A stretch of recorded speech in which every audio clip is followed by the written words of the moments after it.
à vous abonner massivement sur la chaîne. Continuez à nous suivre sur toutes nos plateformes de réseaux sociaux.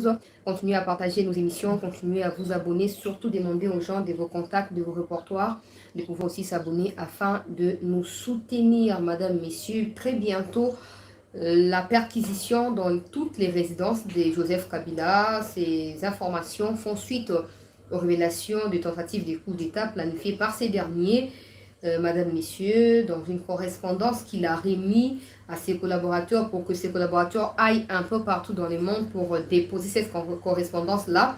On voit Joseph Kabila avec l'intention de revenir au pouvoir, mais pas par les voies légales, pas par le biais des élections, mais surtout par une voie qui n'est jusque-là pas définie. Après, voilà, dans ces documents-là, on peut aussi lire clairement que Joseph Kabila n'exclut pas l'option de pouvoir reprendre les armes pour revenir au pouvoir. Mais bref, quant à ces déclarations, désormais, il sera très surveillé, semble-t-il.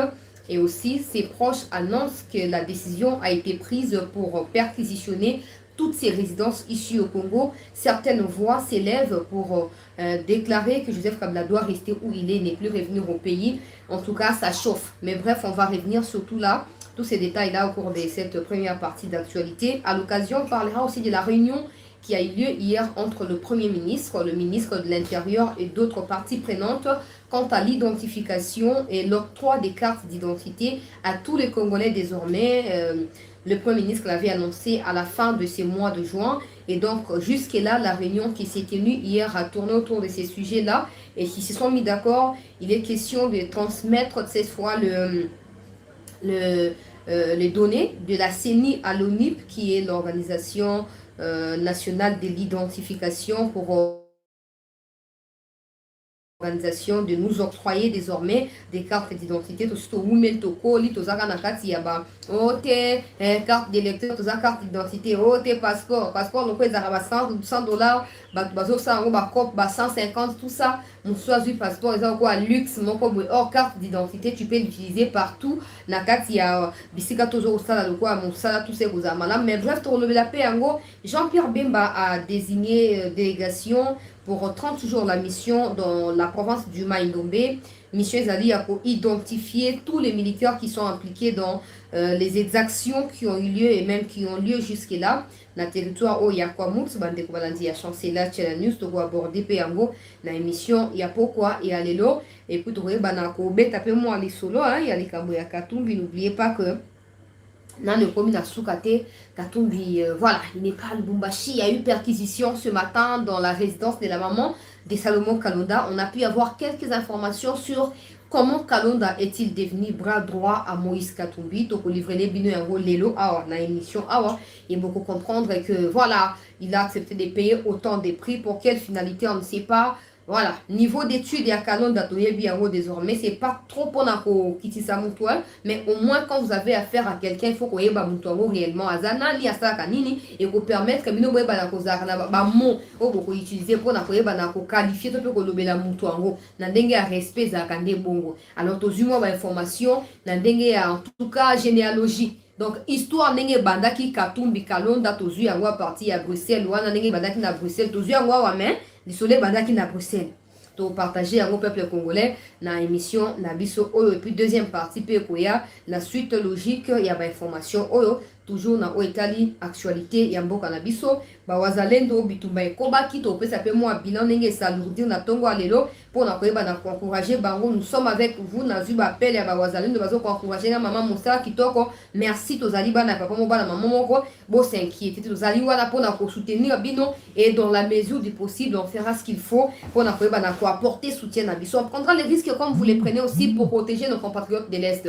Le quoi, toi, na Mindou, qui t'es, toi, na Nini, toi, na média, pour utiliser kaka média au local la mundu qui approprié pour na koyeba na kozongi sabanguna na biso na place na bango. En tout cas, notez ici, on va commencer par là.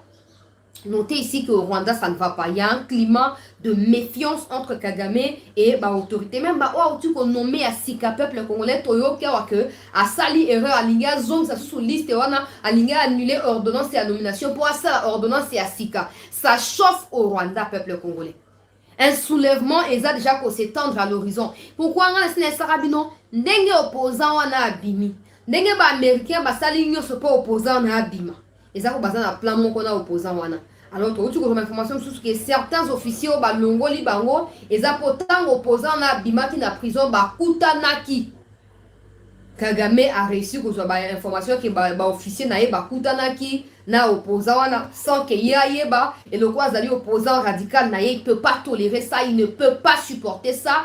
Il n'a qu'à ko benga na batu wana pe ko confisquer ba carte ba compte bancaire na bango ba biloko na bango no so banda ku ba billet ba nani ba livret parcellaire tout ça abotoli. Kagame abotoli ya nyonso likambo ko kamwa o toujours ko loba ande ezali ke ye Kagame mi mona le quoi zali incontournable ya zali wana kino mokolo yeso akozonga azana bokonzi wana eloko nini ezoko bangisa ye eloko nini ezoko bangisa ye Yako kana nyonso. Si je veux entrer au Congo, je n'ai pas besoin de demander la permission. Je vais venir directement, je vais entrer. Maintenant, pour gérer dans le Rwanda, pas na imo kazoko kasouté. Et donc, nous sommes dans les bandes Nasuka. Le problème, c'est que nous n'allons pas nous fier à ce qui se passe dans son pays. Nous allons nous organiser, nous devons nous organiser, nous apprêter à toutes sortes d'éventualités. Éviter de nous faire avoir et surtout de se faire piéger parce que de la même manière Kagame a Bengani, officier naïe, nous, on a encore des officiers rwandais qui travaillent pour lui au sein de notre armée. Donc, on ne va pas, monter maintenant beaucoup de ça. Non, non, non. Si nous devons planifier à notre niveau les coups d'État au Rwanda, nous devons les faire. Sans compter sur les officiers, parce que ça m'a comme nabango. Et ça m'a comme nabango et il ne faut pas que tout s'accroche. Non, non. C'est bien parce que Kagame a mis voix mingi, a mis vanté mingi. Si quoi, il a qui s'y a zarpé na ba limite, papa. Au bêti 30 ans à pouvoir. Ozomona, au tchaka ba officier a ethnie na yo. Ba o mususu bozara binemi, bozaba na mbanda, ça ba na mbanda mo ba sola kana komba papa na bango. Mais yona ba uto ele kakate. Mais tellement et oumeli. Les gens M23 ba ko utiliser pour na ko traquer na Congo ko iba minerai pour renforcer ba relation na yo na ba pays lokola ba Émirats Arabes Unis. Tu sais que la réussi ko bot la marché mobimba. O etali ba or, etali ba cobalt, ha botoli yango yemoko ba Émirats Arabes Unis ba comme koleka par le Congo officiellement pour na ko zo. Ole basa nini bandima ke yo Kagame oyiba opesa bango.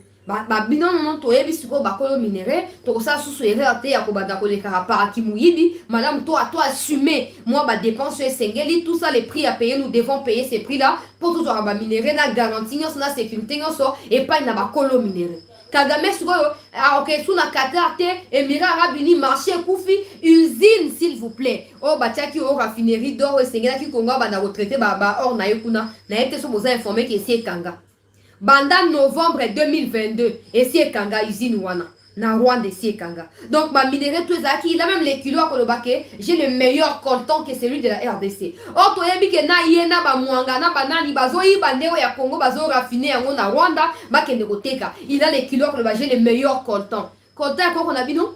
Coltan ozo ba za ya meilleur yo Kagame za kwa nini ya mboka nao. Eza kwa nini ya mboka nao Kagame. Mais Kagame asuka kate asuki peuple congolais. Asuka kate asuki sikoyo aza coincé ba M23 comme le la fardeau. Ba tebe ba linga suko collaborer na yete pour na ko éviter que ba so ba minéraux eza na ya yete eza ngwa ba congolais. Ba lingi ba le ka na nzela ya Congo sko Congo comme ko tia ba groupe d'études o ezo ko évaluer ba marché belé o bazo ko yela biso pona nini pona ba no signer ba partenariat. Mais lokola bato a présidence ba communiquer RTNCP a communiqué na makambo ebele ndenge lekaka na mboka moye boye bango ezate. Ozomona les efforts considérables bazo kosala ngo pona ko arracher ba marché wana nyonso. Artika sune lo côté. O aleka par Kalonda bakangi Kalonda. O aleka par Kabila tinda ki ba mende banani plutôt ba Ruberwa na ba Chibanda Raymond. Ba kende kuna ba kyokuta na e Kagamera ba solo na et tout ça. Tu sais qu'il y a ça ni à l'opoli bango bakangi c'est quoi la minute au perquisition na ba résidence nyoso ya Kabila ko ba su makambo wapi ba document ko kundango lisusu wapi o ba si ba yo na maboko Kagame a commis étouffé M23 commis sur fardeau pour na yemoko liboche za ki moyen ya ko yiba ya ko s'enrichir pe ya ko construire Kigali la ville la plus propre et Afrique ya ndoto yo kasi na Kigali ba la sa ba mendiant ba so ko se préparer dans la rue pour quémander ba ko la kiso angota ba ko la so ezo plaire na dictateur sanguinaire ba ko la sa yo comme sous soutien siko Kagame a commis ko luka à se séparer na batu nyonso ba yebi vérité. Mais aussi mawana batu parce que bako réussir peut-être ko kimate pour ko luka éliminer ba on pour ebi ke ba ebi makam na tellement que soka tiki ba mba kende bongo bako ko trahir ye ko bimisa makam ndenge o ya kufaki na chef à renseignement extérieur ya Rwanda, ancien chef o ya kufaki na Afrique du Sud kuna Kagame akobanga ke basa nini ba ke ko dévoiler makambo wana nyonso. Peuple congolais, réveillons-nous. Réveillons-nous. Maintenant, ils allaient là que je déjà que ma faiblesse et c'est bandit. Et c'est ngeli suko ke bisto la tito ote et to sepeli nenge sali bote. Ezama comme na bango na Rwanda kuna. Ezama comme na bango na Rwanda. Biso le plus important c'est de restaurer la paix et assurer la sécurité na 4 coins ya Congo sans s'inquiéter. Bato balali balamuki na kimia nyonso balie pondu na bango soki ezali mafuta bali ya bongo mais baza kokufa pa na bango te. C'est ça le plus important. Donc, il faut maintenant à notre niveau. Tu réussi au démonter les raisons qui agir au nom de Kagame au Congo et partout ailleurs au Congo. Pour nous coincer. N'a pas une information qui est Rwandais. Et ça va outou et ça va touti. Bah, baza contre Kagame na niveau ya diaspora kuna na niveau ya Occident. Basi bakutana ki na Canada basala ki likita pona koyeba na kosala nini kocha mosuku likolo ya Kagame basana bosenga ete Kagame asa nini alongwa na pouvoir so alongwa na pouvoir te afungola climat politique bato tout balingi basala politique basa na Rwanda sans se faire inquiéter par les pouvoirs en place. Peuple congolais. Alors ba réunion na bango comme déjà pour avancer très bien parce que basa même na contact na ba officier mususu ba longo liao. Baza pe na contact na opposant ouais azon ko fa en États-Unis tant ba libérer qui est na prison baza na contact donc bablo quand to comme ko tia pression likolo ya Kagame mais akolinga akoya ye mo côté akolinga pe akufa ye mo côté akolinga ami katu sanzot na kati ya courant ye mo côté akolinga simba moto msupe courant kamati muto na bokufa bilongo spesika moko. Nous devons nous réveiller, nous devons nous réveiller.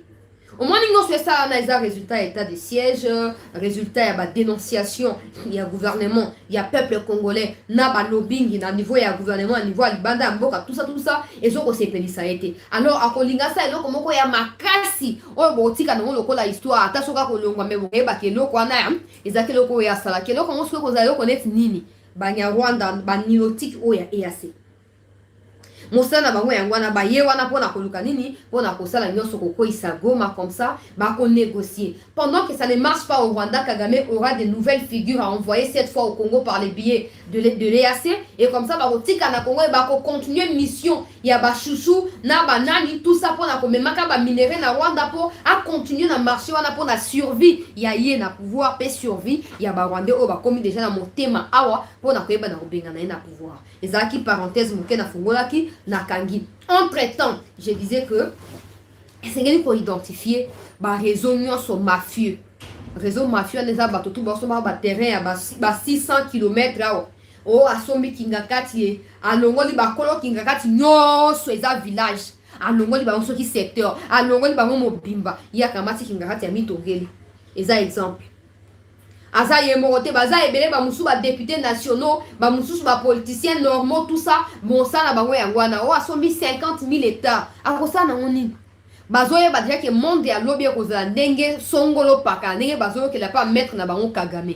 Maintenant il faut ministre ya affaires foncières, ministre ya habitat, baza non ba ministre baza patriotique parce que juste là j'ai comme vraiment l'impression que baza na habité mon kondiambo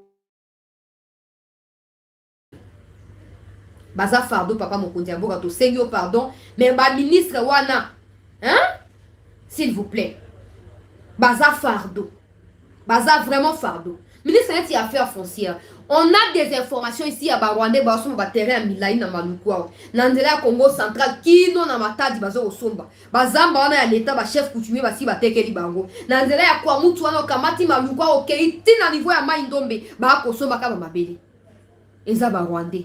Les capa ba congolais alekisi ma congolais bi bokanzika ke non eza congolais mutu asani ni asomi mabeli wana nzoka nde congolais aza na mission yo rwandais atindi ye pour azumwa rétrocession na ye azumwa pourcentage etindi ba na ye na poto asomi ba udiana ba komi ebele et donc pour na ye koki wana ata trahir république et ko sa eloko moko te sengeli ministre ya affaires foncières tout le monde est dans la terrain ko. Tout le monde est à terrain, tout le monde a Mouya, tout le monde a Lutundula, tout le monde a Jean-Pierre Bemba. Mais le ministre des Affaires foncières à Zarawapi. A Koufato Aza vivant, Zarawapi. Azaka wapi? Ministre des Affaires foncières Ozara wapi? Naïm sous combo na ote po oza tellement inaperçu et inefficace. Ministre des Affaires foncières Ozaka wapi? C'est pas possible. Ba Rwanda ba kosoma ba mabele. Ils ont déjà plan ga nessa. Non dengue ba ya na ba bazo botara na bino wana. Ils ont déjà plan basi basali. Dans les 15-20 ans qui vont suivre, ba na nyos ba ozala 50% rwandais, 50% congolais. Et vous en a difficulté à séparer ba on a ba congolais parce que ils ont les 100 congolais. Or la vérité est telle que ba si wana ba botaka na ba ndeko na bango ba rwandais. Afani kana ndako no metango yo ke na mission de service ya bimakana na makangu na ya rwandais. Ko ba na base à 100% ba rwandais. Yo komona no mwana nga pesa congolais azo mérité nzoka ne mwana na za 100% rwandais mais yo yebi yangote ministre des affaires foncières papa soko la li pongi la muka so na yeba kinda kuna ngana ko beta kuna bakanga mais quand même vidéo etambola. Ce n'est pas possible toujours se faire piéger. Kagame azali déstabiliser. Kagame déstabiliser mais akolinga kufa ye mokote. Akolinga kufa ye mokote. Pourquoi akoluka banani akufa na bango. Mais si tu es vigilant, tu es souple, tu es bamba somba mama belne ba somba wana ba yena ba vache ba limusi ba vache ba ngope ba limwe to fani ka bo vache limwe mais ba yakina ba vache to ko lo baka wa nzambe nanga ba rwande ba si ba koti mais ba si ba koti ya des ministres so ki ba bloko to ezaki cadastré le chef coutumier baza ba cupide des personnes qui ne puissent exister dans le monde oyo il faut qu'on limite action na bango ba ko côté ka ba mama belne ba sala wana te parce que bango baza 100% l'état te baza l'état décentralisé baza représentation à l'état et sengeli baza toujours na feedback na nani na ministère national au état de Makaboya ya affaires foncières Makaboya habitat pour na ko éviter parce qu'on peut pas prétendre mutoyo son ba terrain à son ba 50 000 hectares ata yomoko 50 000 50 hectares tout ça yali kamni o tena za congolais na botama na bandundu tena botama na Kasai yoyo ki bongo ndimeli nzoka ndi azana rwandais simanaye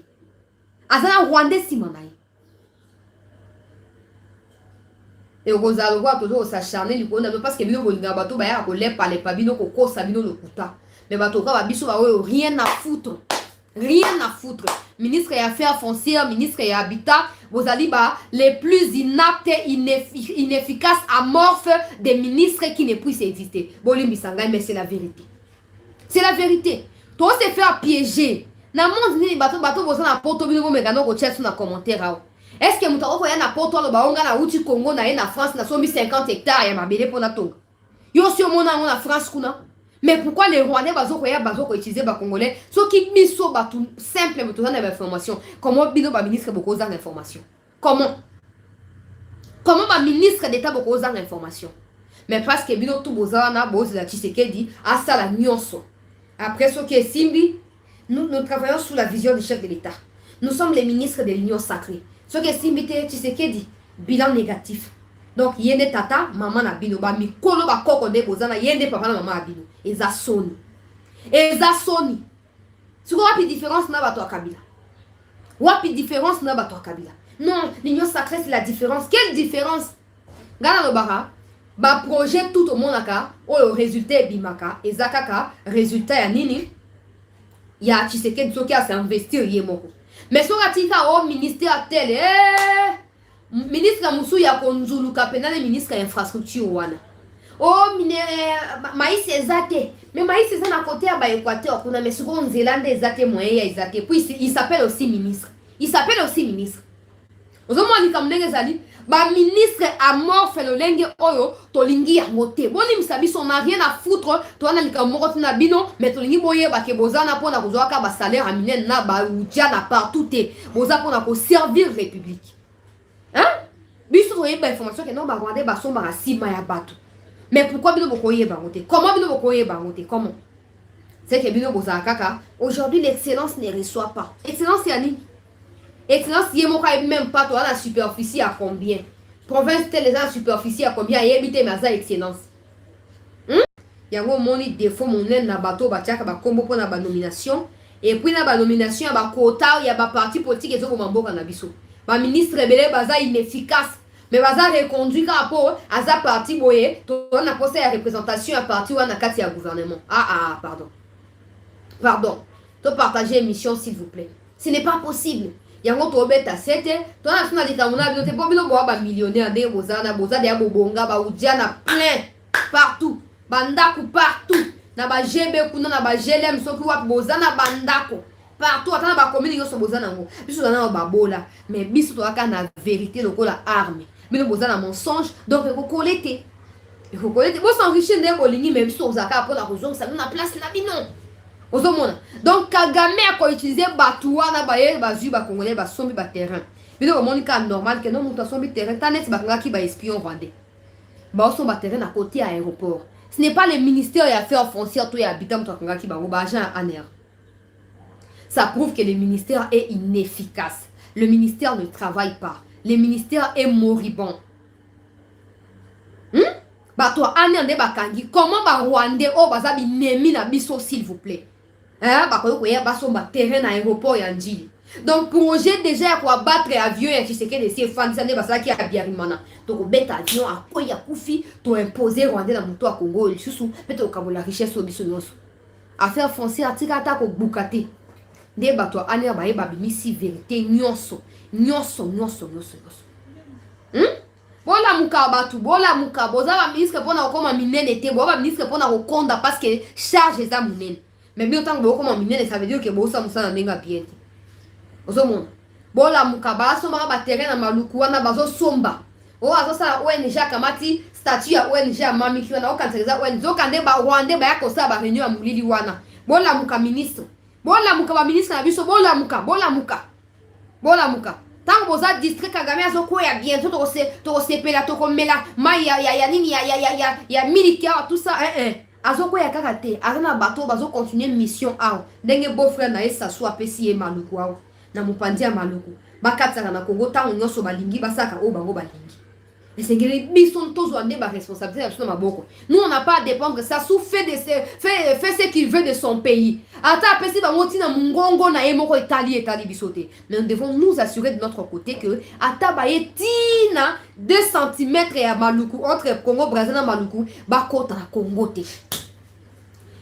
Congo te parce que Brazza soki sasu soki nani aza indépendant na mboka na kuna aza libre osama makambo ndenge alingi biso toza pe na oya biso makambo mais to tika ko se plaindre que oh mutu beto comme na ba ennemi partout parce que nous sommes incapables à gérer ba makambo ndenge osama toza incapable à prévoir pour prévenir oya ba kelo ko osama on fandi tango comme bandi ko le ate bole la rabino mo botika ko embrouiller biso bole la rabino moko.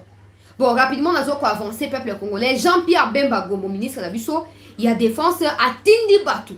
Nous avons fait ça pendant que détail autour du dossier, mais nous avons communiqué officiel, ou ça à niveau du ministère. Mais les à côté, on gagne dans Zui, nous avons déballé en côté, mais nous avons vu que Batou Maël et Boza beaucoup comprendre de quoi il s'agit.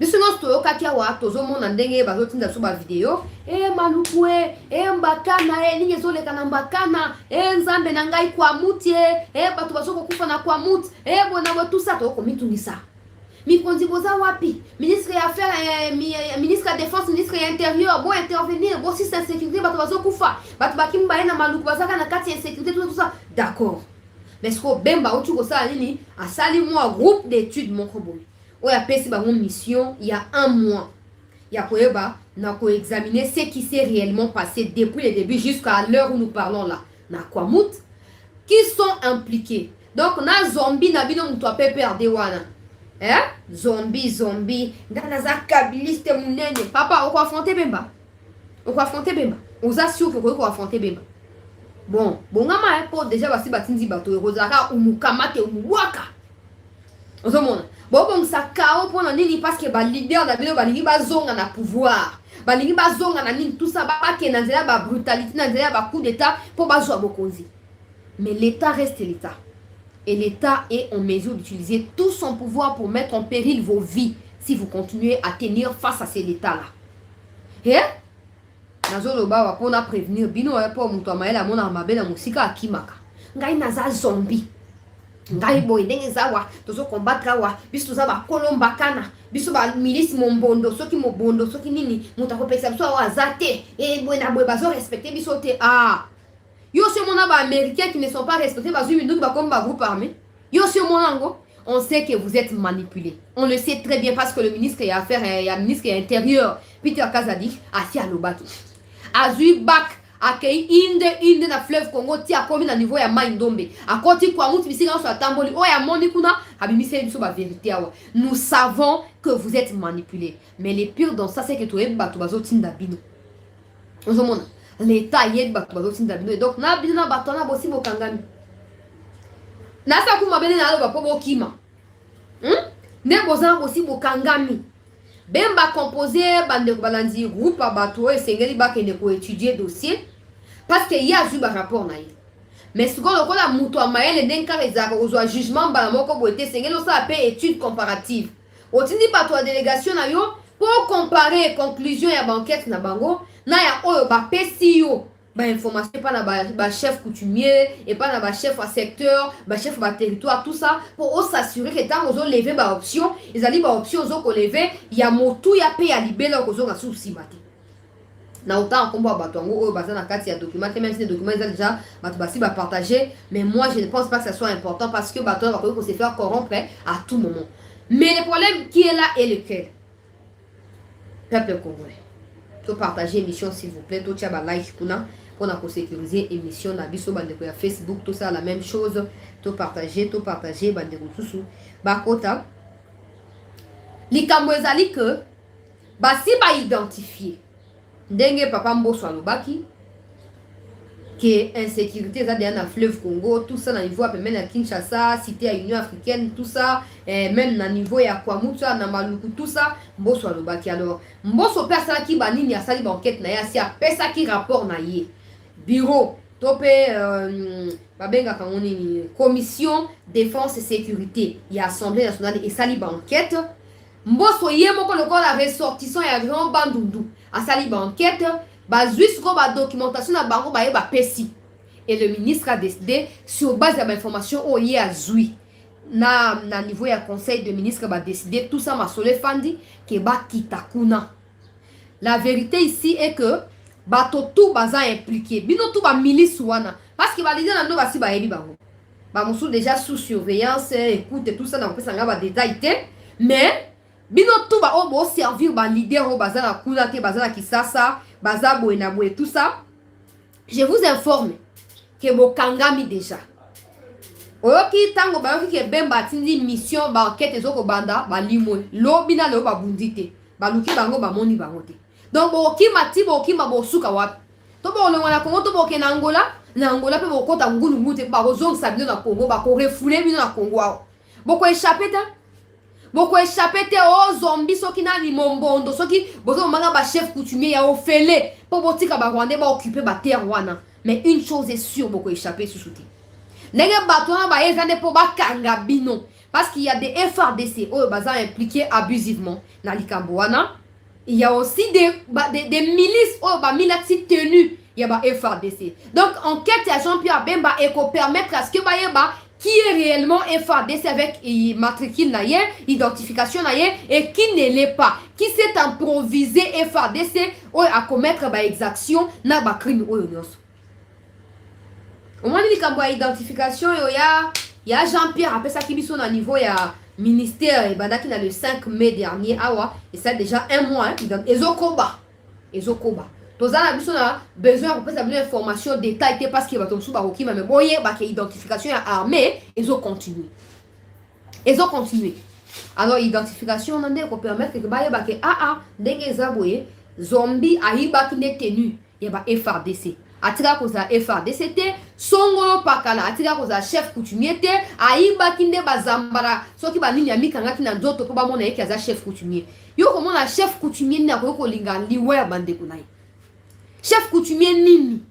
Alors bino tout bamboro soit disant ba éleveur bokota ki bakanga ki na tiaki ba image miko eleka ki bilongi somo bilongi milai lokwa ba faire repasser bino tout ba Rwandais na banani o boyebi ke boza na côté ya Ramba Nundu. Je pense qu'il est temps bo évacuer bozonga pa na bino bozomona poto yebi plan boza na ezaki na élection bo créer chaos na bolongwe na bandu bo koti Congo central comme ça Kinshasa kozala en quelque sorte encerclé à partir ya Maluku là ou Congo Brazza azokotisa ba Rwandais. Donc bo koti osali ba tout toyebi malheureusement vos leaders baza intelligents parce qu'ils ne peuvent pas faire l'opposition avec autant de tentatives à coup d'état dans au fait, au premier mandat, il y a président. Non, pendant le premier mandat, non. Parce que dans le premier mandat, le président a un deuxième mandat. Donc, pour pouvoir avoir un deuxième mandat, il doit tout faire. Et s'il faut que ma carrière a sacrifié, et vous a sacrifié. Les malheurs, c'est que vous avez impliqué dans ma cambo amitié, vous avez impliqué dans ma cambo atteinte à la sûreté de l'État. Donc, la sécurité nationale est menacée par vous et par vos milices là. Ah, beaucoup échappé. Beaucoup échappé. Parce que vous avez une obligation de la vérité. Qui sont derrière vous? Ezali mutu songolo mutu pakala. Ah, c'est ça la preuve. Te ya futa ki biso mbongo boye, alobaki na biso boye. Et partout au monde des arbres boye ba déjà. Parce que la vérité ici est que ba politicien mususu bazo luka bazo a positionnement. À niveau ya bandundu ana balingi ba bango le quoi ba grand leader. Et du coup, ils font ça pour ba ya recourir na bango, pour bango ba kende ko atténuer situation ana. Après, quoi, leader incontournable. Or, les informations ont déjà été récoltées, peuple congolais. Pour nous que que Moutoutel a impliqué dans les Camboutels. Moutoutel a mon partenaire, il y a mon bondo, ce qui mon bondo, tout ça. Mi compte, na liste nyoso. Donc, n'a pas intention à proposer là quand on a députation nationale, n'a pas députation provinciale, bino tout basi bazapé bino. Hein? Basi baré, comme on a dans la liste.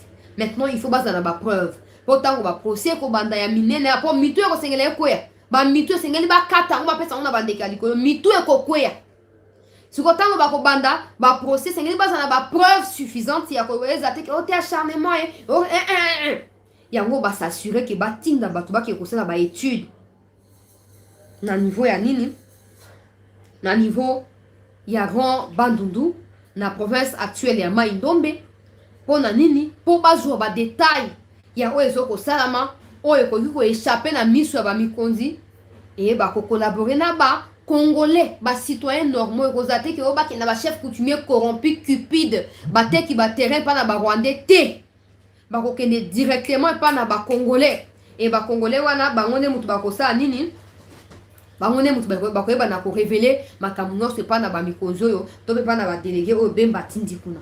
Donc toza na soutien to ko pesa ngo pa na ministre Jean-Pierre Bemba pour na koyebisa ete papa mosala ezali makasi pe elanga ezali monene esengeli pe basali bazala ebele bo pona yango esengeli koyungula pe basali yango koyungula bango pe kozwa basali oyo bazali na hauteur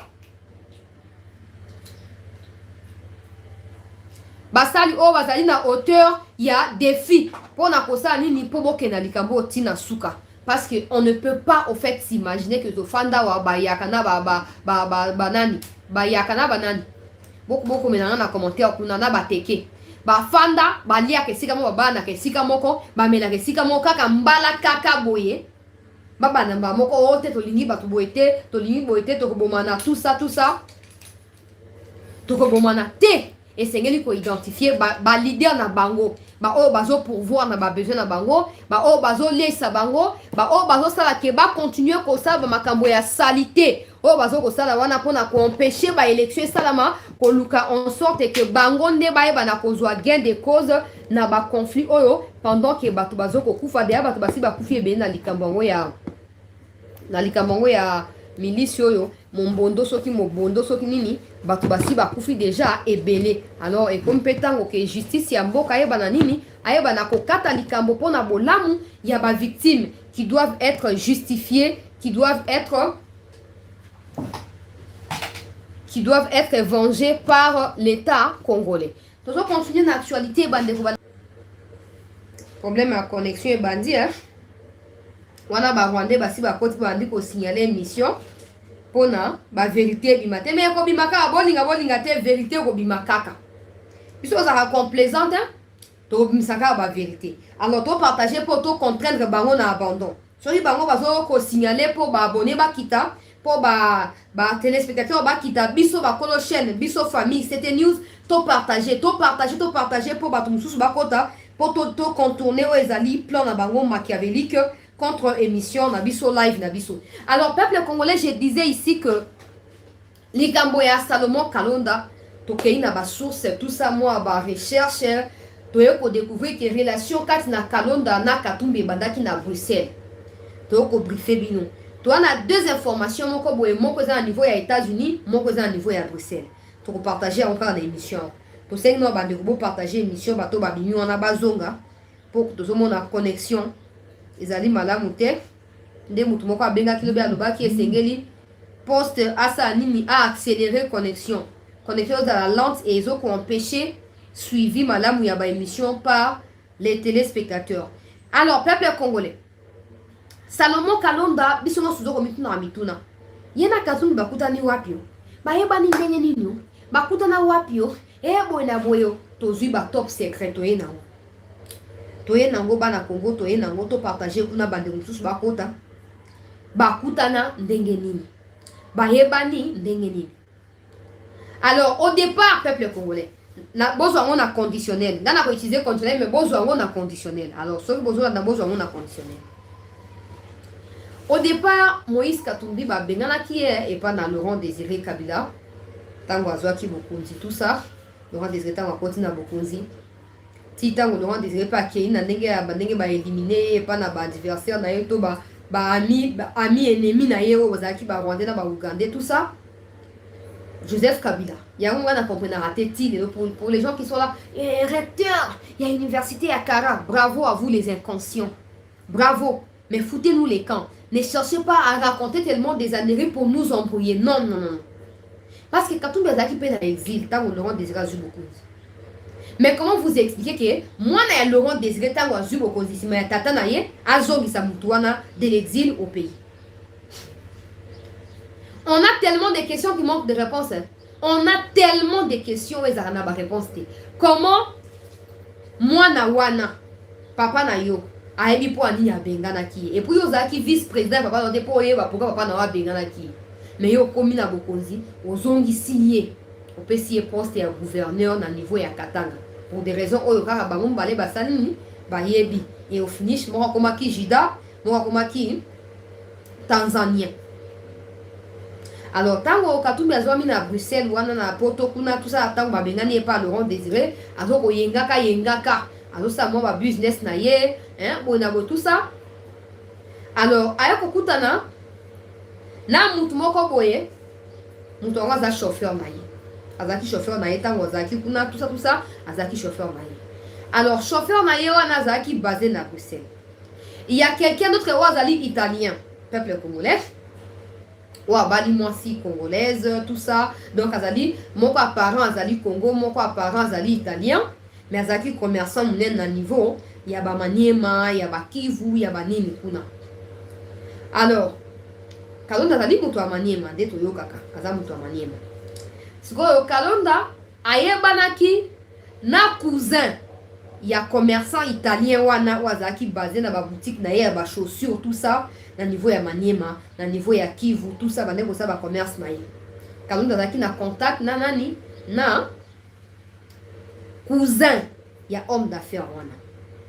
Homme d'affaires wana zaki na mbongo ebele ateka ba chaussures italiennes wana bino boyebi ke za marque moko ya malamu bato ba préférer nango donc de plus en plus akomaki na ba boutique ebele. Ti Kalonda yebani na cousin na ye. Son cousin azaki lokola mwana bitinda na ye. Abane yena bane ko so ba chaussures na Italie ya na ko ba renforcer ka boutique. Ye moko mukolo mbongo ase bazaki na Maniema kuna aosa ba business na ye. Aichi za cousin na ye nde camarade ya nani ya Kalonda. Yena Kalonda ba yebani wapi na niveau ya Bruxelles. Kalonda kenda na Bruxelles pona kotanga. Mais a komi kuna ndenka izara vie ya mwa mobali et simbi na ngote komi ba complication tout ça a abandonné ba études mais azali quand même na bonne relation to pe bon terme na camarade na mo bande ko renforcer ka pe mo bichebe ka ndenge zalaka tout ça. Alors camarade na ye wana peuple congolais asaka ba trafic Bruxelles Italie akenda kotika ba chaussures et pas na nani et pas na cousin na ye na niveau ya Maniema ti cousin na ye ayaki kokufa tant cousin na ye akufi. Ye donc patron mokombo wa kufi atiki biloko pa na cousin na ye qui est l'ami ya Kalonda a hérité siko bomengo ya nani ya ndeko na yo azaki patron monene moto ya mbongo tout ça. abandi pour ça business a comme ça on a combo na et tout ça alors a comme ça nini yena kalunda ba comme sikoyo ko partager moi ba bloko et moi ko le kwa ba tellement lié plus que des frères tout ça et moi kalunda pas ko zo pe ba mbongo asombe la kai ba biloko na niveau ya Italie ole ye mo se déplaçaka asombeli et pa yena ngo ainsi de suite bazaki vraiment ba ninga malamu bolingo penza ya bonde ko leka mingi. Alors peuple congolais ko ça ma que bango mibale wana bazaki pe na ami commun kalonda na mosusu a héritaki bomengo ya cousin bazaki na ami commun. C'est cet ami commun là qui est au fait les chauffeurs de Katumbi tant Katumbi bazaki na exil na niveau ya poto ayebi kalonda malamu ayebi pe moninga kalonda wana pe mosusu malamu comme le quoi club to pe réseau ya trois baninga o bazana relation malamu tout ça. Alors Katumbi azaki quand il était là son équipe ou son club de TP Mazembe et banek otamba sou malamu te complication et kotaki tout ça azaki souvent a besoin le quoi yemo azaki na kati impossibilité pour azana exil pour makambo ya exil eza ya sikate banaki na Laurent Sokoko désiré et kitina moi tant oyena mona babebani akepe sou na exil siko yepe na fati on dirait bakobebana mais est-ce que toi otila to éviter ça ba question to kotuna na babia no zwamite. Alors tango Katumbi azo bakena na sana moyen ya question na mboka kuna te pona ngande makambo club na ngai bazo ko imprimer comment on appelle ça shorts comment on appelle ça maillot na équipement ya club na ngai bazo ça on a Italie tout ça malamu nazo mutu moka wana osunga ngai akenda kakuna pona ko livrer yango comme batebe nazo ko utiliser bango bazo ko yiba nga bambongo maillot ya mo ko marate o détourner biloko malamu na luka mutu mususu il était en train de chercher à Ozoate. Maintenant son chauffeur qui connaissait Kalonda oya abandonna qui étude parce que Simba qui n'a moté et puis il n'est pas le seul Congolais à installer le bongo abandi ko sama commerce na ya mike yepe les garçons ya hérita qui entreprise ya italien oya kufa bango tuana sauf Kalonda les deux les chauffeurs de Katumbi et celui qui a hérité de l'entreprise ya chaussures yebaki Katumbi.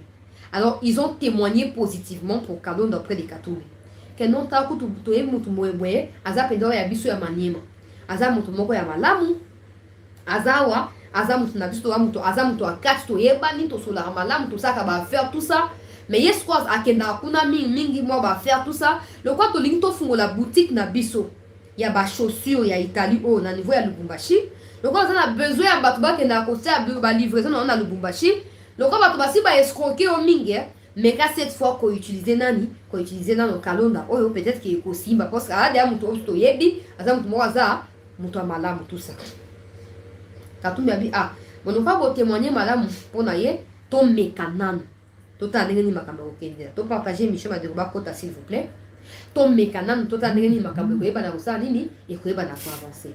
C'est là semble-t-il que ces deux-là ont permis la rencontre entre Kalonda et Moïse Katumbi. Bafungoli pe finalement boutique ya chaussures na Lubumbashi.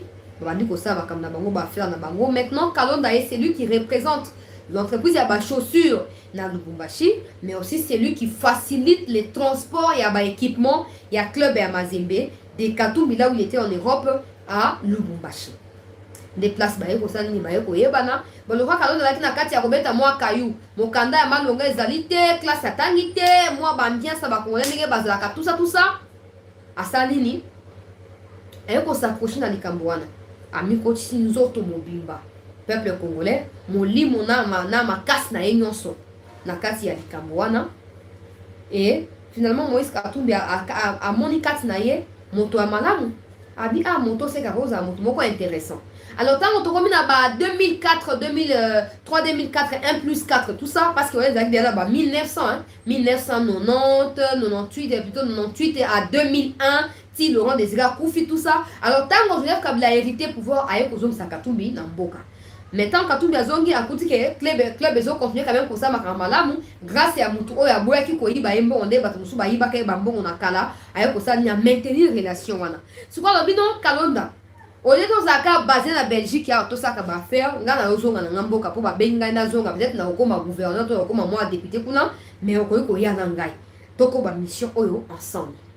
L'autre ami à Kalonda oya hérita qui peut bokonzi ya hérita qui entreprise kuna ba ebisi to kanga bisaka na Bruxelles la to zonga na biso kuna na niveau ya Lubumbashi to ke ko sa politique ya habité ngana sina yeba ni makasi na makamna ngai ba chaussures na ko zo risque ya politique te bino bo kende kaka so ke simbi botindela nga mwa pourcentage na ngai na multiplier ba chaussure na ngai oyo ezali domaine na ngai ya momesano nakokende na politique te nakocontinue kosoutenir bino boza na bosenga ya quelque chose na niveau ya libanda naza kokoa point focal na bino awa nakosomba nakotinda kuna mais oyo akoya kuna nakobanda kaka koya peut-être mpona bavacances mais mpona kokota na politique en tout cas eza mpenza oyo eza domaine na ngai te nakosepela kosala yango te nde wana Kalonda atiki Bruxelles na Katumbi baye kozonga na Congo e bakoti na kati ya makambo bakoti na kati ya oyo bakota kino lelo peuple congolais bazo continuer kosaba makambo na bango ensemble. Donc pour Katumbi, Kalonda c'est quelqu'un de très bien,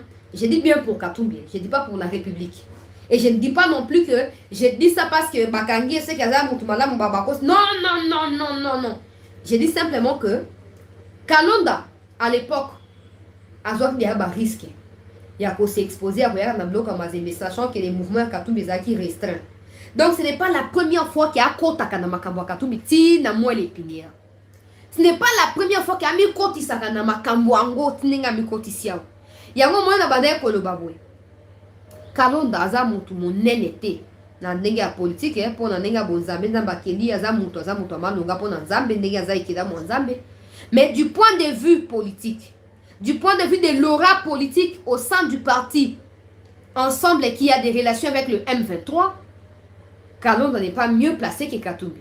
C'est Katumbi, boss ya bango nyonso ba Kamitatu, ba Kalonda, ba Mwando Simba, ba nani, ba Okende, tout ça, baza bana mosala, bana bitinda ya Katumbi. Yango mwana bande ko lobalo ko mo na lobaki. Est-ce que Kalonda ko ko sama kamona tout pona imoko? Déjà quand on nous dit que Alinga fait la coup d'état pour placer citoyen katangé, ça dit tout. Ça veut dire que Kalonda aza mwana etinda ya mutu mona likambwana, mais il faut tout démasquer mwana etinda wana. Il faut tout koyeba mwana etinda wana eza. Po bandili ka mwana etinda lelo te abandi yango banda kala. Na beti soko boyeba ki aza prêt ya nyoso pona osepelisa Katumbi. Ozomona peuple congolais. Siko photo yeba balobi ki alinga ki a placé un citoyen katangé na mutu ya Congo. Photo yeba siko c'est qui travaillait pour ces citoyens là. Il était en mission pour le bien de ces citoyens là. Mais où est ces citoyens là? Aza wapi sikoyo? Bozo ko localiser na esika anini. Liboso ezaki oh non, bazo kosi la Kalonda makambo. Atia kozana muntu kite eza batatsekeli balingi ba nuye na Katumbi, nde ba osa makambo na po ba déconcentrer batu ya ensemble, mais Katumbi azali adversaire monene ya Tshisekedi. Maintenant que Matata témoigne que réellement il a existé une arme et cette arme lui appartenait avant d'être retrouvée sur le corps de Kalonda, non, bakoti mai. Bakoti mai siko mais omoni mundu kezaki mezaki ya Kalonda te, ezaki ya Matata. Omoni siko bakonde bazaka, bali ko loba makambuli boso était vérité bima. Quand tout le monde disait libérer Kalonda, arrestation arbitraire, je n'ai pas cessé de dire que tant qu'on ne saura pas pourquoi il a été arrêté, on n'a pas le droit d'exiger sa libération. On n'a pas le droit de les faire. On n'a pas le droit de les faire. Merci Nandimi. Nandimi. Mais Peter Tiani, Pero Lurara, tout ça, tout va arrestation arbitraire, acharnement, pouvoir, aux abois. Pouvoir comme Diana Souka. Maintenant que Matata vient confirmer, parce que les gens voient que l'aspect Matata Zamukolo Munduki. Ouais, Munduki, mais Matata vient de confirmer que l'arme a réellement existé les jours de la marche de l'opposition. Et donc, Kalonda qui avait cette arme-là sur lui n'a jamais eu l'autorisation de la porter. Et donc, c'est une infraction.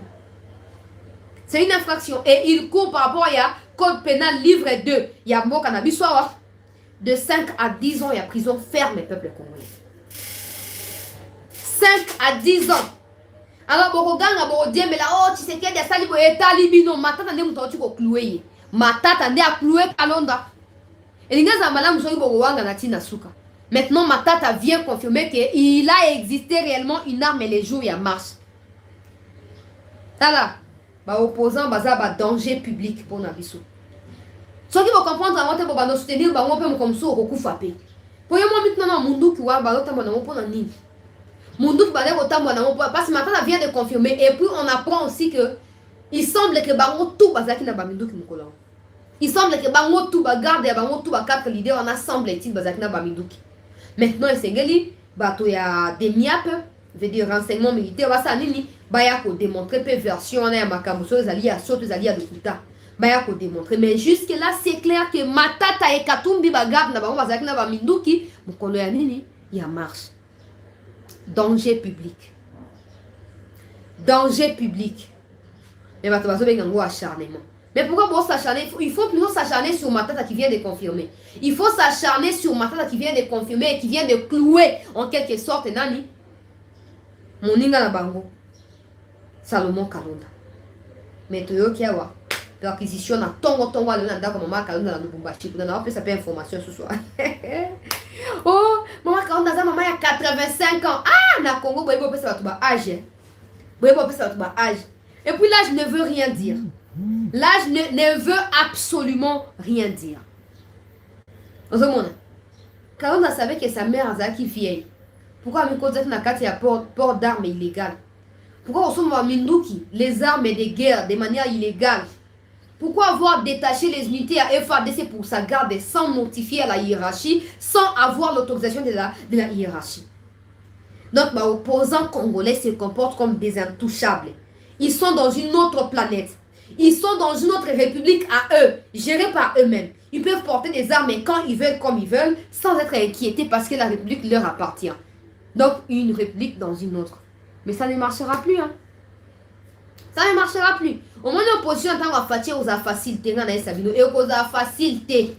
Pour que choix, tu vas arme. Pour que tu vas argumenter. Na pe kotambola bana ba moleti ya kotambola baza makasite. Mole zamu kelo kwa ya ngai mo batambola ezate. Donc bazaka na choix ya kokena minduki. Mais minduki peut reporter avo illégalement pesa sous infraction. Donc opposition e kokufa. Soit c'est que da salika a demandé na pouvoir opposition e kokufa.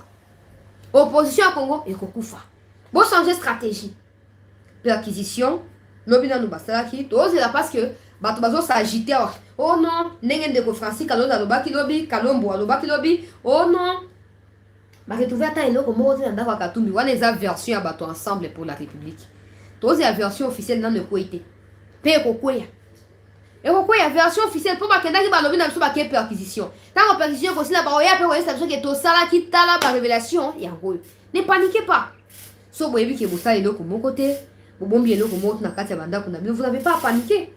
Bon, peut sa confiance na bato ademia. Bon, peut sa confiance na bato ademia. Mon le baké a baké ito zela, ba pe sa nini, ba pe sa position na bango, ba pe sa ba information bango bazo akikuna.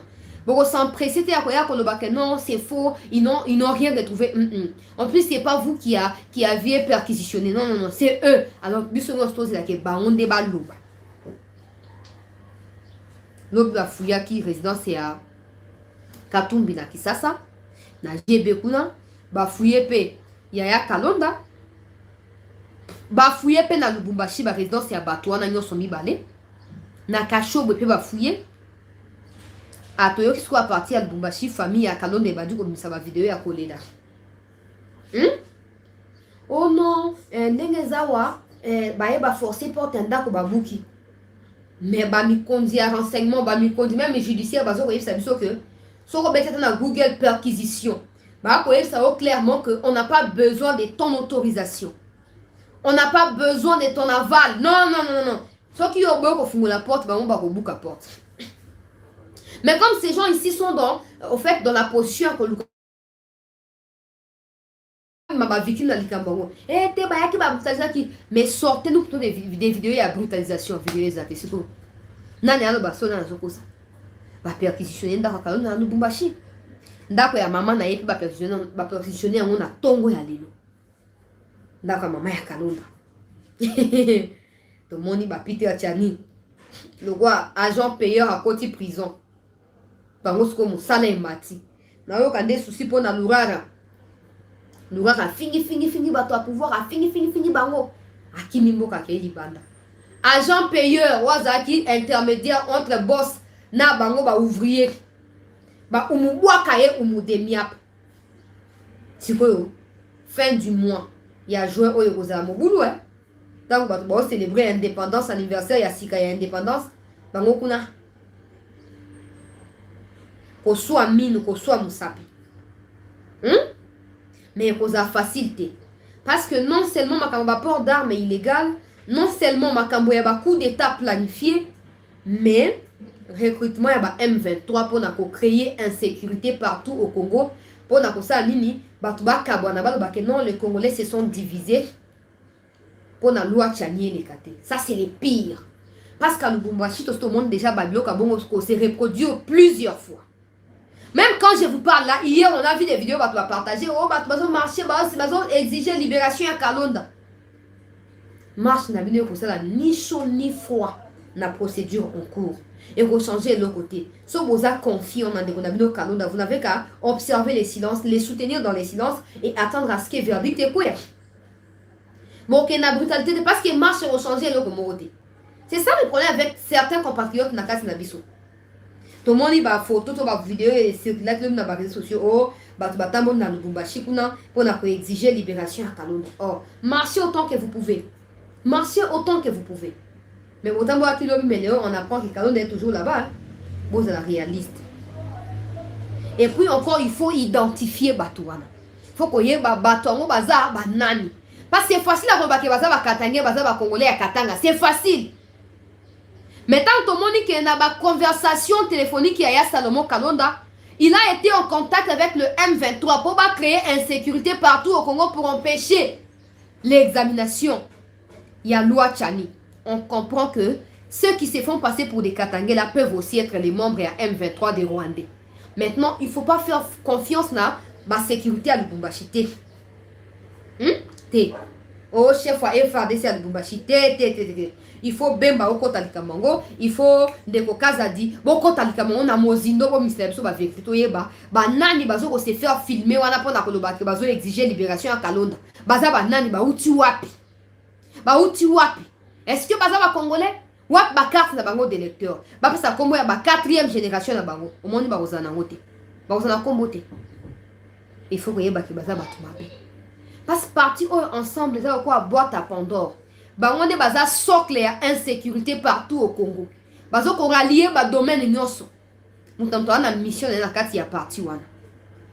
Mutamto ana mission na yi. A jouer rôle na yi pleinement.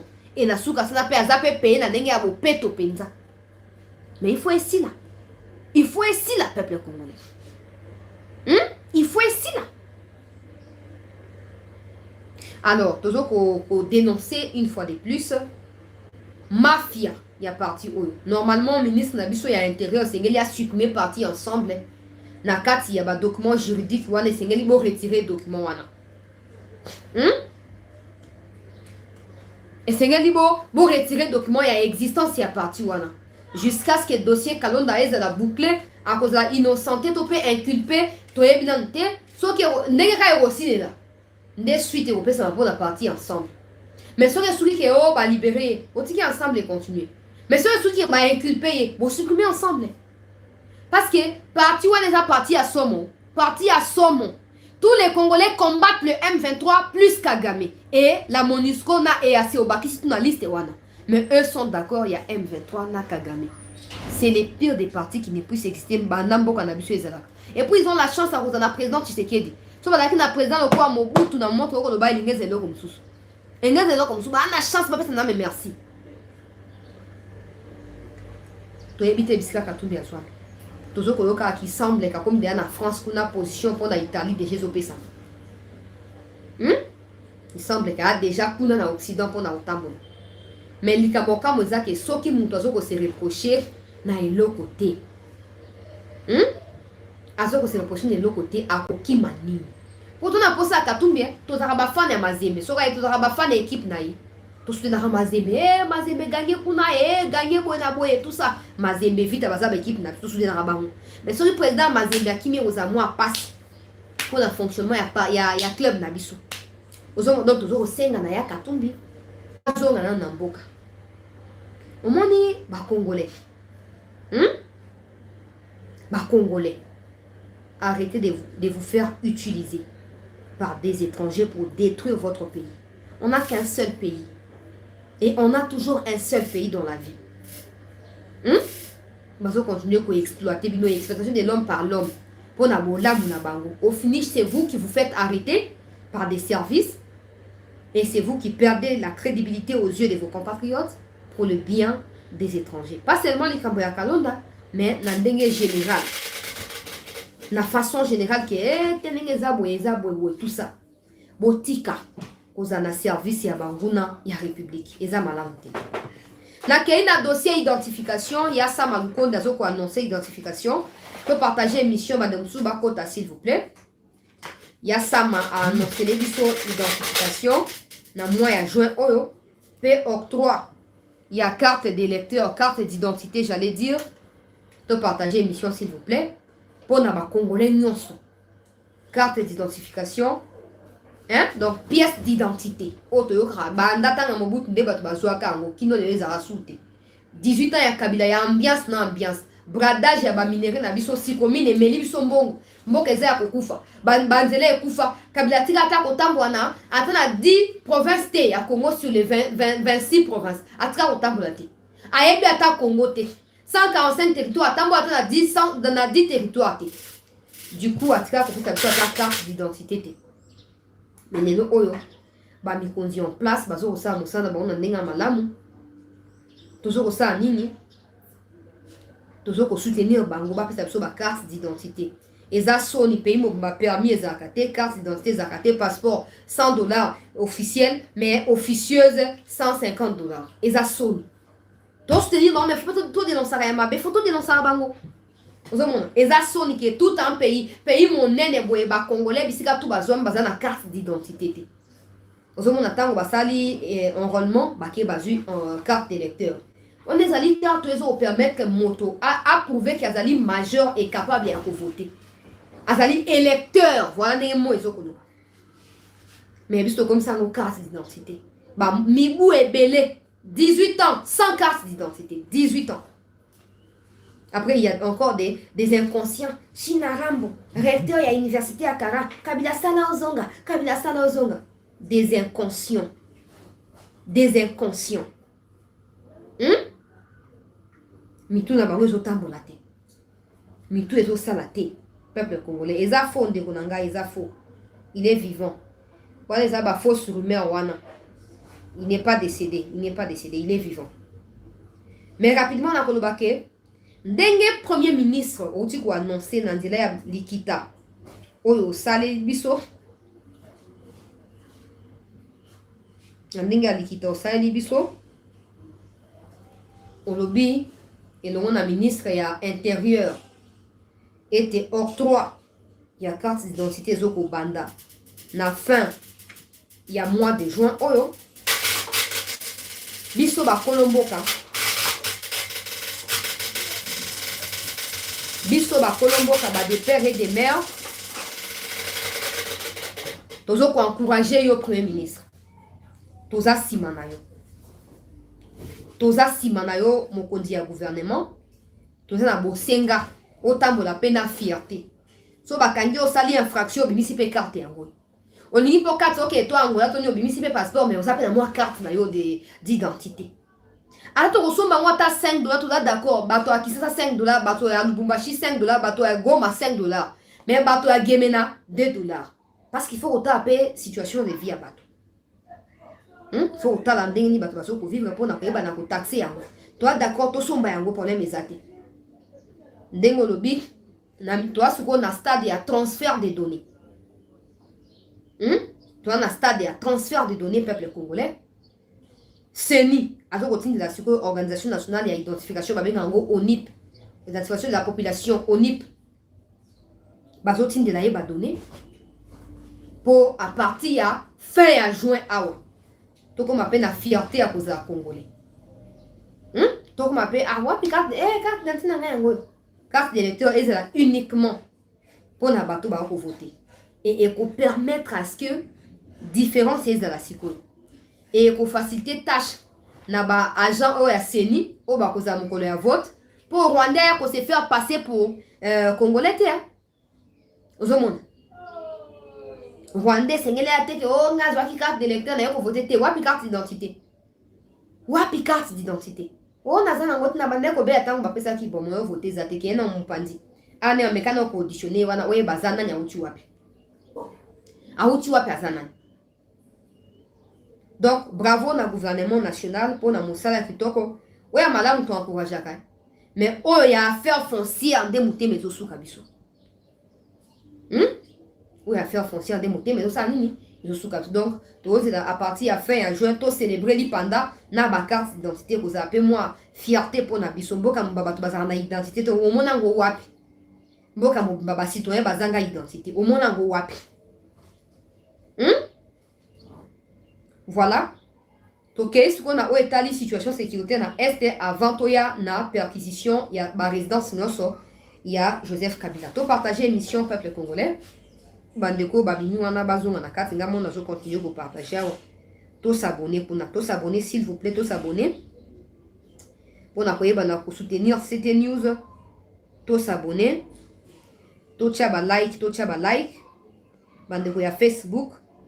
To partager live s'il vous plaît. To partager live. Acte de naissance, ça peut être très important parce que baton sous ba calling de toza bato belé basé na acte de naissance de toza bon. Bon, rapidement, na est kuna no ba wazalendo bazon saki bitumba peuple congolais. Bazon saki bitumba ba Nyarwanda ba atakaki position ya ba wazalendo. Wazalendo pe ba mitika ki pe nzoto na bango boete. Bayebaki na kobundisa bango, un colonel rwandais a été neutralisé par les autodéfenses. Alors, naba air to pesaki information ti na tongo to ki ke bilan e mati. Et no na 8 et comme na 17 ya Banyarwanda oyo ba wazalendo basanini ba neutralisé. Ba wazalendo bazoko occuper sikoyo tongo wana na mobimba na yango. Parce que bango ba incure saki tongo, bango Banyarwanda bayaki kokota na tongo. Et bazalendo ba réussir ko benga na bango et bazasko na tongo wana na ndenge bango ba mi fandisi. Mais nous réitérons en fait le fait que Batoa EAC ba na plan caché. Baza na agenda caché. Bakolinga Goma ekoya avant départ na bango. D'ailleurs ba yebi que le président se tient à ce qu'il parte na fin à mois. Ba yebi yango très bien, l'information circule déjà entre eux. Ba yebi yango très bien peuple congolais. Ba yebi yango. Mais bakolinga te biso to humilier bango. Bakolinga bango de ba humilier biso to concéder échec. Et ba non Goma ekwe to tika Goma boye ko simba te. Pour to tika nano bo zana to tika mketo négocier na bato pour ba libérer Goma. Goma ne va pas tomber. Goma ne pourrait pas tomber. Non, jamais. Bango de bakolinga ba forcer makambo ko bazwa raison sur les départs où mon a annoncé pour n'a pas. Mais il faut maintenant que tu continues à travailler dans le niveau de service de sécurité, tout ça. Et pour accélérer ma camp. Pour accélérer ma camp. Pour tikate que plan complet na bawe mekata ko se réaliser à tel d'autres. Pour tikate. Parce que na ba élection. Vous allez mbeba munene pour na biso. Et vous allez mbeba munene pour na biso. J'espère que Batoa Ane tout ça vous continuer ko surveiller ko contrôler Batoa et asi na ndenge sengeli ndenge bosaki po bokanga ba conversation ya nyaga soki nyaga wana boko bana mosala wana. Boko bana mosala na po bokanga bango. Bokanga bango. Et l'EAC ne doit pas dépasser les 30 juin dans Boka na biso. Donc on a improvisé manifestation. Pour surtout annoncer au préalable, bakoya ko zwa bisote bona bote botika tout ça te. Donc on a improvisé. EAC ne doit pas dépasser les 30 juin en étant au Congo. Ça aussi, ça va de la crédibilité des propos du président de la République. Ça va de la crédibilité des autorités aux yeux du peuple congolais. Si on va continuer à taxer des complicités, l'EAC ne doit pas traverser la nuit du 30 au 1er juillet au Congo. Tu soutenir tu risque tout ça. Mais il faut que tu aies une vérité. Bato bango pesa no ba conseil ya lokuta wana bazoko ça. Non, Zela, non, bomana montre, non beauté. Monsieur le président, mutu moko yo za redevable pa na yezali peuple congolais. Les restes ba conseiller wana bango ne baza redevable pa na. Et leur conseil doit tourner autour de ta vision pour le Congo. Ils ne doivent pas être à l'encontre de ce que toi tu penses pour le Congo. C'est absurde. Tant que le bina n'a pas ça qui m'y quota. Et n'a jamais pour dialoguer dans M23. Tous vos conseillers doivent se rallier derrière vous. Et pas vous dire non, président, président Zelana, nous, président Boté, té. C'est le peuple qui vous a donné mandat. C'est le peuple qui vous a voté. Nalobaka, toujours la différence entre vous et Kabila, c'est le fait que vous jouissez du soutien du peuple congolais.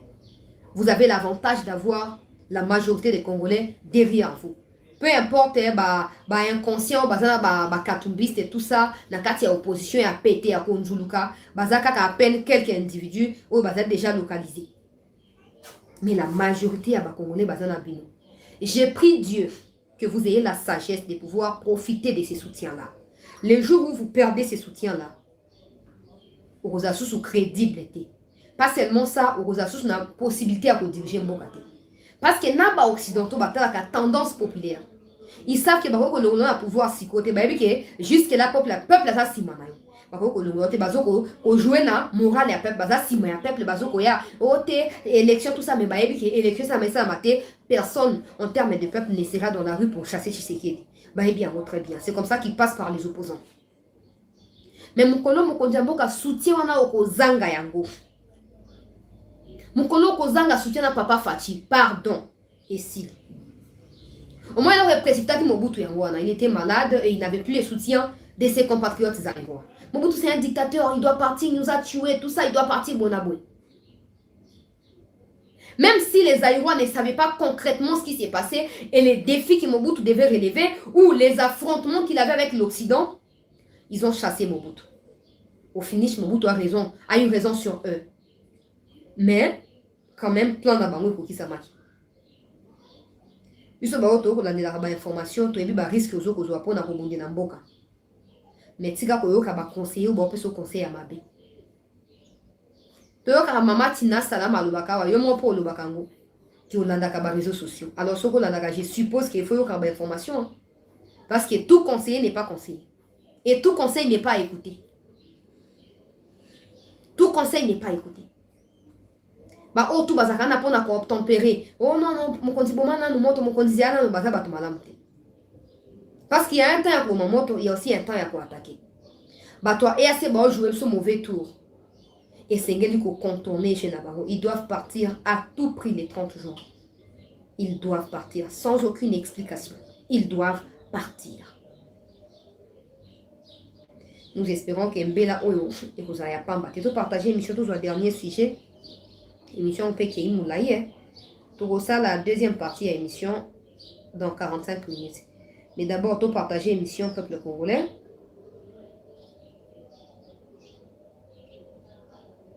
Tout partager l'émission parce que tout fait ça, compte rendu à conseil de ministre, et juste après l'émission Oyo.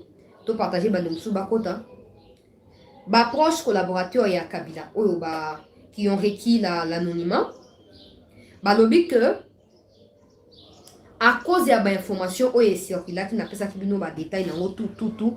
Même Raymond Tibanda vient de réagir maintenant ma campagne élection tout ça. N'a pas ça on a deuxième partie parce que ADG comme Moulay. Mais ba lobby où tu quoi apprendre le peuple congolais. Où tu quoi apprendre que toutes les résidences des Kabila. Donc l'ordre a été donné pour perquisitionner toutes les résidences des Kabila. Info to pesa nous acquis à ma sécurité. Info to pesa qui nous acquis à ma sécurité. Maintenant, vous voyez comment Kabila est petit à petit, Kagame est petit à petit déstabilisé. Kabila pesa qui est assurance dans la correspondance à Tindaki. Je suis toujours là en cas de quoi pour recourir en Nangai. Na yo, na bango, dans le même sac. Dans le même sac. Donc, l'entourage à Kabila s'inquiète comment on peut perquisitionner ma résidence naïe. Kabila n'est pas actuellement au pays. Et que ça, et qu'est-ce qu'il a fait? Déjà que ses mouvements sont considérablement restreints. Et que ça, comme déjà qu'on la peuple congolais. Comme déjà qu'on la. Ote, pourquoi on peut perquisitionner? Mais à ça peut montrer à bâtonner sorti. Ce qui constitué élément où il y a suspect, toi as suspect pour na ba agent et renseignement pour la sécurité en bon. Pourquoi ba ko kanga été? Pourquoi ba ko perquisitionner ndako na été? Et surtout s'il n'a rien à se reprocher. Et surtout aussi si vous, ses proches, vous n'avez rien à vous reprocher. Boki manini boko banga nini? Boki manini boko banga nini? Ils ont des informations ndenge mutonga lobeli na pesa na tanga lecture ya message ya PC pa na ba media bazo lenga déjà. Moto ayebi likambo te apanikaka te. Apanikaka te. Ata mbule beti mo ebimi etali ete ayebi kaza na kimia azata na likambo moko te. Azata na compte moko te peuple congolais. Ya ko rendre yoka information à PC. Nous savons que l'option venait d'être levée pour que toutes les résidences de Joseph Kabila soient perquisitionnées dans les prochains jours. Même ce qui s'est passé à la fondation de Laurent Désiré Kabila, nous sommes au courant que c'était une perquisition déguisée en cambriolage. Nous mettons en garde le pouvoir contre ces provocations. Proche collaborateur ya Kabila. Nde bazoko annoncer information au peuple congolais. Mais les Kamboza, sauf que bozo mi reprocher na iloko mon côté. Beaucoup banga nini, beaucoup ganga nini, beaucoup loba loba pepo na nini. Tous en tout cas perquisition et banda. En tout cas toi toza en attente. N'est-ce pas toi biso to luka information o etika etali biso te. To luka information bandeko baza na CT News. Base d'information en temps réel. Donc ceux qui perquisition o e bandi togoya awa peuple congolais pour na couper sabino ba détail natina na yango mais pour soutenir ba agent à renseignement pour la perquisition bo ça la yango parce que bozanga retrouver de l'autre côté même si si basu déjà information ba rolimi ça ba bloc rebelle mais nous vous faisons confiance na manière pe ba mesure nyonso bozwa pour na ko travailler pour na ko réussir ko zwa ba bloc bo sengeli ko zwa na kati ya makambo wana na kati ya ba bloc wana pour na ko sukisa na landi garçon innocent Balume qui n'arrive pas à prononcer les mots pardon de sa bouche à cause de son arrogance, au fait qu'il ressemblait à l'arrogance des Rwandais dans les réseaux sociaux. Oh non, dans le bail capo na ingana za neutre, na makambo papa. Au moins oh zolo ba oh, je suis désolé wana. Hein? On te quoi ngai boy, tout ce que tu dis. Et ça n'a ni chaud ni froid. Et je continue à considérer tes propos oh yolo baki na goma. Et au sens de côté, je continuerai à mobiliser les gens. Tous les Kinois, oh, vous avez abonné à la chaîne, il faut que c'est désabonner. Nous devons prouver à ces garçons-là qu'on n'a pas à faire le choix entre le Rwanda et le Congo. On n'a pas à tenter d'être au milieu de quoi que ce soit. Non, il faut qu'on soit congolais. Et loyalement congolais. Parce qu'il y a l'acceptation qu'il y a une notion de neutralité. Papa, tu es battu musique na Congo, bakufa batika musique. Yo aussi sa musique té. Tu n'as qu'à respecter les mémoires. Et puis ce que je n'ai jamais compris, c'est que toi, tu prétends être de l'Est. Donc, tu dois être normalement les défenseurs de tes compatriotes de l'Est. Tu dois être normalement leur porte-parole. Mais quand toi, tu donnes l'impression d'être plus rwandais que congolais, c'est flou. C'est flou. Et pour ça, tu ne réussiras pas à nous convaincre de pouvoir nous changer le point de vue. Non. Non. Je suis désolé, c'est parce que au monde des réseaux sociaux et la moukelio ba congolais ba télémelio ba kino ba télémelio ba micro na kati ya musique ba télémelio au monde tension et matio ba abonné ba kiti ba boss na yo ba partenaire na yo ba actionnaire na kati ya musique na yo ba boy ko futa ba mbongo parce que baza ba congolais wana choix te ya ko senga pardon le kuta o réussir à faire le bango ya pardon te pardon ni yo senga biso papa au monde biso. On est des Congolais. On est des Congolais. On ne divague pas devant notre pays. On ne divague pas. Yo poli pour défendre le Rwanda. C'est ce qui obet na Rwanda qui obet vas-y au Rwanda. Qui obet na Rwanda. Torota soki okobimana na miku ana okobimana mubeso. Parce que chez Kagame, il blague pas. Tous les musiciens qui tentent d'être démocratiques là, azoko éliminer bango stratégiquement. Et donc yo po ko ça épargné. Tu n'es pas content de venir à Kinshasa et d'exercer ta musique paisiblement. Tu n'es pas content? Tu n'es pas content? Mais mon cas, toi, est-ce que ça c'est distrait. Mais quand les Kinois veulent s'engager pour nous ne voulons pas des propos qui tendent à cracher sur les victimes de l'Est. Oh non,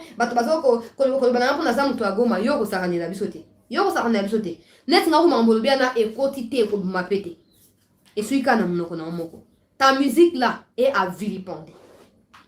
Ta musique est à vilipender. Et c'est les Congolais, tout beau c'est désabonnés. Tout Congolais qui se respectent et qui se sont touchés par des morts de nos compatriotes na Est doit se désabonner. Il ne mérite aucun soutien de Congolais. Il doit prouver qu'il est Congolais, il doit prouver qu'il doit mériter aussi les soutiens. Donc voilà, donc 4 premières parties, pour comme déjà vous l'avez 1h20 et 1h20 minutes, c'est déjà trop peuple congolais. Donc, vous avez donc 40 minutes pour un dossier M23 rebondissement du sous-sous. Donc, tu as une information encore cruciale pour vérifier en gros, tu peux partager en gros la deuxième partie. Il y a émission. Restez connectés sur CT News. Merci à tous ceux qui se sont abonnés grâce à cette émission. Merci à tous ceux qui l'ont partagé. On se retrouve dans 40 minutes pour la suite des informations sur votre chaîne. Merci.